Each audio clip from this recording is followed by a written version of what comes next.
ஆண்டவர் இஸ்ரேல் ஜனங்களுக்கு மோசே மூலமா குடுத்தது தான் நியாயப்பிரமாணம். நியாயப்பிரமாணத்தின்படி ஒருத்தன் தன்னுடைய பாவங்களுக்காக பாவ நிவாரண பலி கொடுக்கணும். ஆனா நமக்கு என்ன தெரியும்? இயேசு கிறிஸ்து நமக்காக மரிச்சுட்டாரு.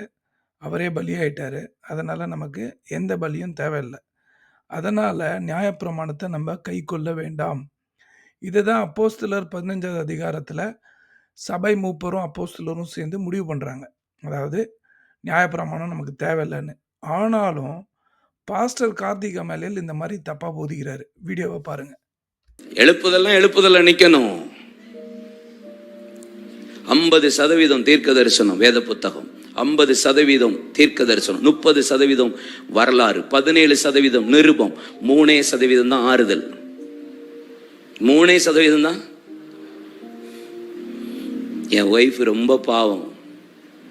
என் ஒய்ஃபை தாங்க சொன்னேன். அது சொல்லுவா சர்ச்சில், ஏன் இந்த விசுவாசிகளை போட்டு இந்த பாடுபடுத்துறீங்கன்னு சொல்லுவா பாஸ்டர். கடிச்சுக்கிட்டே தான் இருப்பேன். நீ இப்படி இப்படின்னு வாக்கு தத்தமா சொன்னாலும் அது கடியாத்தான் இருக்கும். அவ ஒரு நாள் கூப்பிட்டு பாவங்க அப்படின்னு சொன்னான். சரின்ட்டு நானும் முக்கி மோதி ஒரு ஞாயிற்றுக்கிழமை செவத்தோட போய் ஸ்டேஜில் நின்றுட்டு, நீ பலன் கொண்டு தடமனதாயிரு, திகையாதே, கலங்காதே, நான் உன்னோட கூட இருக்கிறேன். நீ பலன் கொண்டு தடமனதாயிரு, நான் உன்னை விட்டு விலகுவதும் இல்லை, உன்னை கை விடுவதும் இல்லை. நீ பலன் கொண்டு தடமனதாயிரு. இவருடைய பிதாக்களுக்கு ஆணையிட்டு கொடுத்த தேசத்தை நீயே பங்கிட்டு கொடுப்பார். நீ பலன் கொண்டு தடமனதாயிரு. மோசையோடு கூட இருந்தது போல நான் உன்னோடும் கூட இருப்பேன். நீ பலன் கொண்டு தடமனதாயிரு. இப்படின்னு 5 நிமிஷம்தான் எச்ச முழுங்கிட்டு, நீ பலன் கொண்டு தடமனதாயிரு. இந்த நியாயப்பிரமாண புஸ்தகத்துல உள்ளது நீ செய்ய கவனமா இல்லைன்னா நீ ஒண்ணு என்ன ஆக தெரியுமா? சட்டியில இருந்தா தானே ஆவப்பையில வரும். நானும் முக்கி எப்படியாவது பேசிடலான்னு நான் பார்த்தேன், வர மாட்டிக்க. இந்த வீடியோவில் பார்த்தீங்கன்னா பாஸ்டர் கார்த்திக் அமலேல் ரொம்ப ஆவேசமா நியாயப்பிரமாணத்தை நீ கை கொள்ளலைன்னா உன்னை என்ன பண்ணுறேன் பாரு அப்படின்னு போதிக்கிறாரு. ஆனால் ஆண்டவரே வேணான்னு சொன்ன நியாயப்பிரமாணத்துக்கு இவர் எப்படி நம்ம கை கொள்ளணும்னு போதிக்கலாம். அது இல்லாமல் இன்னொரு பிரச்சனை என்னன்னா, இவர் சொல்கிற இந்த நியாயப்பிரமாணத்தை இவராலேயே கை கொள்ள முடியாது, இவரும் கை கொள்ளலை. சரி, இவ்வளோ பிழை இருக்கும்போது பாஸ்டர்ஸ் பின்னாடி உட்காந்துருக்காங்களே, அவங்க கண்டிக்கணுமே தவிர சிரிக்கக்கூடாது. அவங்க சிரிக்கிறாங்கன்னு என்ன என்ன தெரியுதுன்னா, அவங்களுக்கு இந்த காரியத்தை குறித்து ஒரு தெளிவும் இல்லை. இல்லைன்னா ஜனங்க எப்படி வேணாலும் நாசமாக போட்டோன்னு விட்டுட்டு உட்காந்துட்டு இருக்காங்கன்னு அர்த்தம். சரி, நம்ம என்ன பண்ணலான்னா சில வசனங்களை மட்டும் படிப்போம். அது மூலமாக நமக்கு தெளிவாயிடும் நியாயப்பிரமாணம் நமக்கு தேவையில்லைன்னு.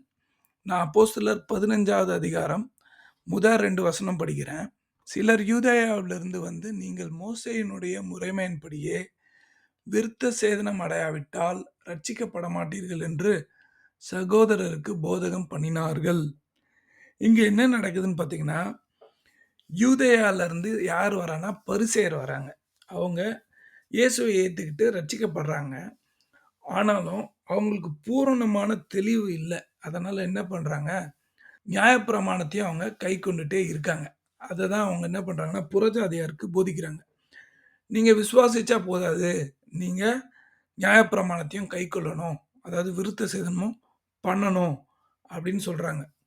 இதை கேட்குற பவுல் என்ன பண்ணுறாரு, இது தவறு, விசுவாசிச்சா போதும்னு கண்டிக்கிறார் அவங்கள. இதுதான் 2வது வசனத்தில் படிக்கிறோம்.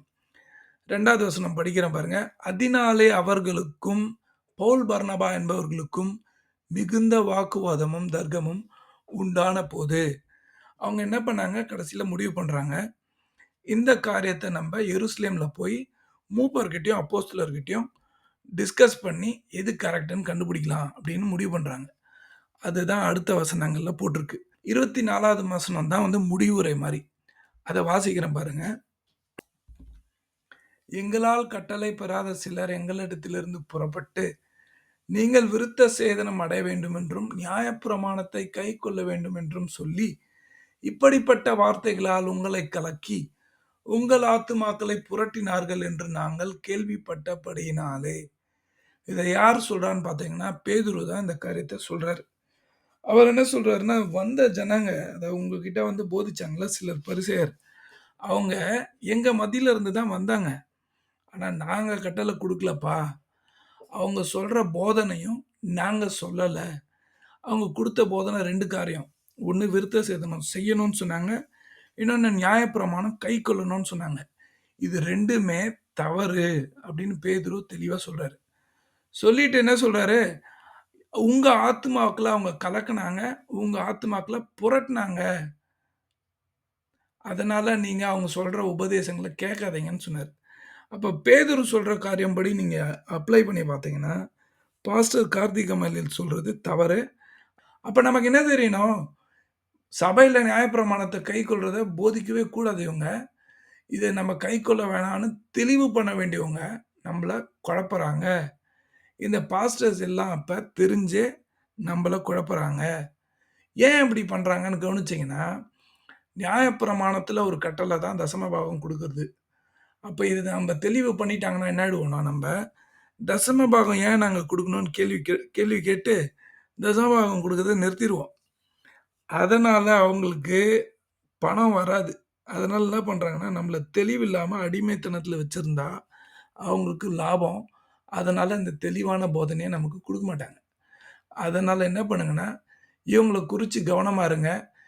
நம்ப நியாயப்பிரமாணத்த கைக்கொள்ள வேணான்றதுல தெளிவா இருங்க. உங்களுக்கு இது இது ரிலேட்டடா வேற ஏதாவது கேள்வி இருந்ததுன்னா, உங்களுடைய கமெண்ட்ஸ கீழ போடுங்க. நன்றி.